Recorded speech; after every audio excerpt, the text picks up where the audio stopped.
하나님께서 선지자 호세아에게 음란한 여자를 맞이하여 자식을 낳으라 말씀하셔서 호세아가 음란한 여인 고멜과 더불어 결혼하여 세 자녀를 낳게 됐는데 이스라엘, 로루하마, 로암미라고 하는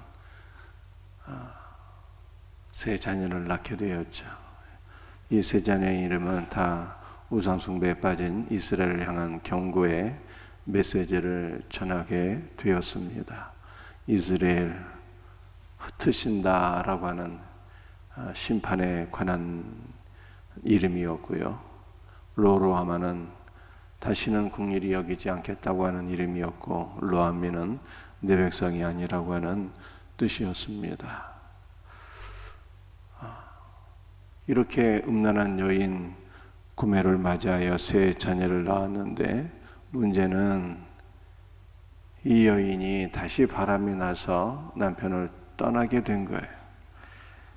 이게 3장 1절 말씀입니다. 여호와께서 내게 이르시되 이스라엘 자손이 다른 신을 섬기고 건포도 과자를 즐길지라도 여호와가 그들을 사랑하나니 너는 또 가서 타인의 사랑을 받아 음녀가 된 그 여자를 사랑하라 하시기로. 혼인 이전에 음란하게 살았던 것은 묻어두고 갈 수 있을 터인데, 그런데 문제는 혼인하고 나서도 다시 바람이 나서 가출을 하게 되었고 타인과 더불어서 사랑에 빠지게 되었는데, 하나님은 호세아에게 그 음란한 여인 고멜을 또 찾아가서 데리고 오라고, 그녀를 버리지 말고 사랑하라고 그렇게 말씀하셨어요. 이것은 하나님의 사랑을 보여주는 것이죠. 하나님께 택함받은 백성 이스라엘이 하나님을 떠나서 다시 우상 숭배하고 영적인 간음에 빠지게 되었을지라도 하나님께서 그들을 버리지 아니하시고 긍휼히 여기시고 사랑하시고 다시 찾아가신다는 것을 우리들에게 보여주고 있습니다. 2절 말씀에 내가 은 15개와 보리 한 호멜 반으로 나를 위하여 그를 사고, 하나님의 말씀에 따라서 호세아가 고멜을 다시 데리고 오는데, 호세아가 고멜을 데리고 오기 위해서 지불한 몸값이 은 15개와 보리 한 호멜 반이에요. 우리가 구약성경 출애굽기 21장 말씀을 보게 되면은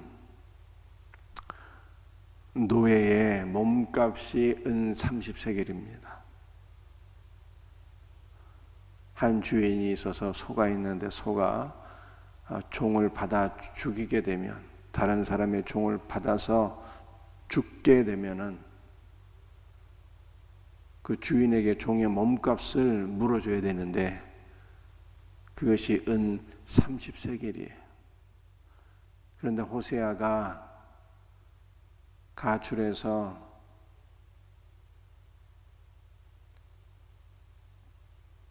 다른 사람과 사랑에 빠지게 된 이 고멜, 그러니 고멜이 창녀가 되었든지 인신매매를 당하였든지 혹은 다른 사람의 노예로 전락한 이러한 상황이겠죠. 이러한 상황에서 남편 호세아가 고멜을 다시 데리고 오기 위해서 몸값을 지불했는데 그 몸값이 은 15개와 보리 한 호멜 반인데, 보리 한 호멜 반은 은 15개에 해당되는 거예요. 그래서 호세아가 고멜을 데리고 오기 위해서 노예의 몸값을 지불하고 데리고 오게 됐는데, 그것이 은으로 환산하게 되면 은 30세겔이라 이런 뜻이에요. 이것은 단순히 호세아가 고멜을 데리고 오기 위해서 종의 몸값을 지불했다라고 하는 것이 아니라 그리스도의 위대한 구속의 역사를 우리들에게 보여주고 있는 것이죠. 우리가 신약 성경을 보게 되면 우리 예수님께서 가룟 유다에서 팔리게 되는데 얼마에 팔리게 됩니까? 은 30세겔에 팔리게 돼요. 은 30세겔이 예수님의 몸값이 몸값. 그러니까 우리 예수님은 근본 하나님의 본체이신데 하나님과 동등됨을 취할 것으로 여기지 아니하시고 종의 형상으로 이 땅에 오셔서 팔리게 되었어요. 은 30에. 그래서 예수님은 자신의 몸을 하나님께 드리셔서 그 몸값 은 30으로 우리를 구속하셨다. 우리를 자유케 하셨다. 라고 하는 것을 성경이 말씀하고 있는 것이죠. 여러분들 이 호세아는 예수님과 이름이 같다고 그러잖아요. 그러니까 예수님께서 우리 호세아, 즉 예수님께서 은 30으로 음란한 여인 고멜을 구속하셨는데 호세아는 예수님을 가리키는 것이고 음란한 여인 고멜은 바로 우리를 가리키는 것이고 그래서 예수님께서 은 30으로 즉 자신의 몸값으로 우리를 구속하시고 자유케 하셨다라고 하는 것이 호세아 3장의 말씀이에요. 그런 이것이 얼마나 큰 은혜요 사랑이요 놀라운 복음입니까? 여러분들 우리가 하나님의 자녀가 되고 자유를 얻게 된 것은 생명을 얻게 된 것은 우리에게는 은혜 즉 거저 이루어진 일이지만 하나님께서 이 놀라운 은혜를 베풀기 위해서는요 당신의 아들을 우리에게 주신 것이고 예수님은 자신의 몸을 우리에게 주심으로 우리가 자유를 얻게 되었다. 죄의 노예였는데 사망의 노예된 자들이었는데 예수님께서 자신의 몸을 들이심으로 우리가 자유함을 얻게 되었다라고 하는 것을 성경이 우리에게 말씀하고 있는 것입니다. 3절 말씀 그에게 이르기를 너는 많은 날 동안 나와 함께 지내고 음행하지 말며 다른 남자를 따르지 말라 나도 내게 그리하리라 하였노라. 음행하지 말고 다시는 영원히 음행하지 말고 다른 남자를 따르지 말고 다시는 따르지 말고 영원히 다시 다른 남자를 따라서는 안 된다. 나와 함께 지내자 라고 말합니다. 나도 내게 그리하겠노라 이렇게 말씀. 나도 내게 오직 우리만을 사랑하시되 영원히 사랑하시겠다고 하는 하나님의 맹세요 사랑의 확증이 아닐 수가 없는 것이죠.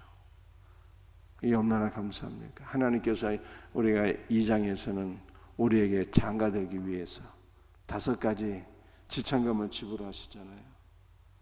공의와 정의와 은총과 긍휼과 진실함으로 지참금을 지불하시고 우리에게 장가드셨는데 우리 하나님께서 우리를 영원히 버리지 아니하시고 우리와 함께 살겠다. 내가 너 외에는 다른 존재를 사랑하지 아니하리라.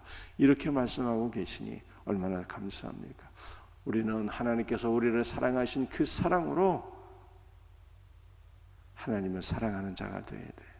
이와 같은 은혜가 있기를 주님의 이름으로 축복합니다. 4절 말씀 이스라엘 자손들이 많은 날 동안 왕도 없고 지도자도 없고 제사도 없고 주상도 없고 에봇도 없고 드라빔도 없이 지내다가 이것도 하나님의 은혜이죠. 여러분들 2절에서는 그리스도께서 몸값을 지불하시고 우리를 자유케 하셨고요. 또 3절에서는 우리 하나님께서 우리를 영원히 사랑하시고요.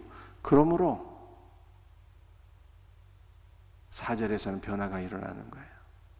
자유케 하셨기 때문에 하나님께서 우리를 사랑하시기 때문에 여러분들 우리에게 변화가 일어나게 됩니다. 어떤 변화가 일어나게 되는 것입니까? 왕도 없고 지도자도 없고, 이게 얼핏 생각하게 되면은 왕도 없어 지도자도 없어 그럼 어떻게 살지? 이렇게 생각하기가 쉽잖아요. 왕이 없고 지도자가 없다는 것이 여러분들 새로운 변화입니다. 복음이에요. 여러분들 이스라엘의 왕은 원래 하나님이신데 이스라엘 백성들이 왕이신 하나님을 거부하고 눈에 보이는 왕을 구했잖아요.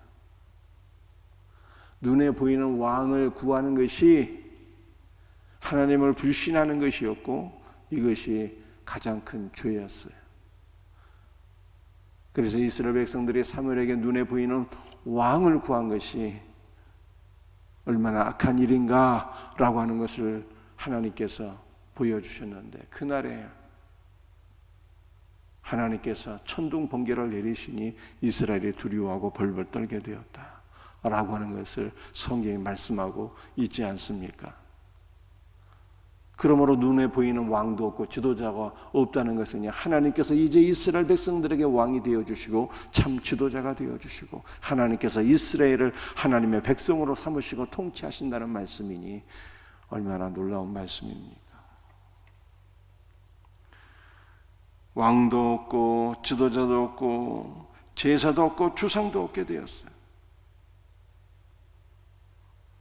여러분들, 우리가 제사도 없고 주상도 없고, 이 주상은 우상이잖아요. 우상도 없고, 우상이 없다는 건 좋은 뜻인데 제사도 없고는 이거는 어떤 뜻일까요? 제사, 하나님께 드리는 제사가 없어지면 안 되는 것 아니겠습니까? 그런데 여기서 말씀하고 있는 제사라고 하는 것은요, 하나님께서는 나는 제사를 싫어한다 그랬어요. 제물을 싫어한다. 천천의 만만의 우양의 기름을 내가 기뻐하지 않는다고 말씀하셨어요.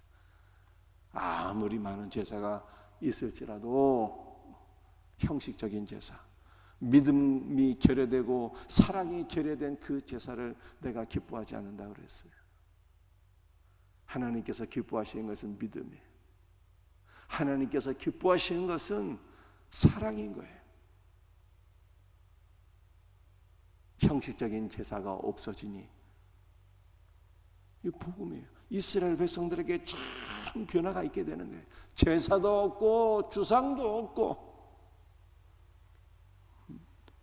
그 다음에 뭐도 없어지게 됩니까? 에봇도 없고 드라빔도 없이 지나다가, 여러분들 드라빔은 이거는 가정의 수호신 같은 우상이거든요. 라반이 이 드라빔을 갖고 우상 숭배했는데 라헬이 아버지의 집을 떠날 때 아버지의 드라빔 우상을 몰래 훔쳐 갖고 왔잖아요. 드라빔이 없다는 것은 좋은 뜻인데 에봇이 없다는 것은 무슨 뜻일까? 에봇은 제사장의 이 의복 가운데 이 가슴에 띄는 의복, 이 판결 흥패를 의미하는 것 아니겠습니까? 에봇은 제사장의 의복 가운데 일부인데, 이 제사장의 의복이 없다는 것은 어떤 뜻일까요?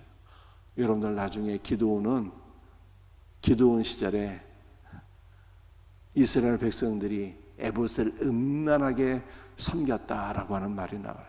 에봇 자체가 나중에 우상이 되어버려요. 그러니까 에봇도 없고 드라빔도 없고, 이스라엘 백성들에게서 우상 숭배가 제거되는 복된 역사를 보여주고 있는 것이죠.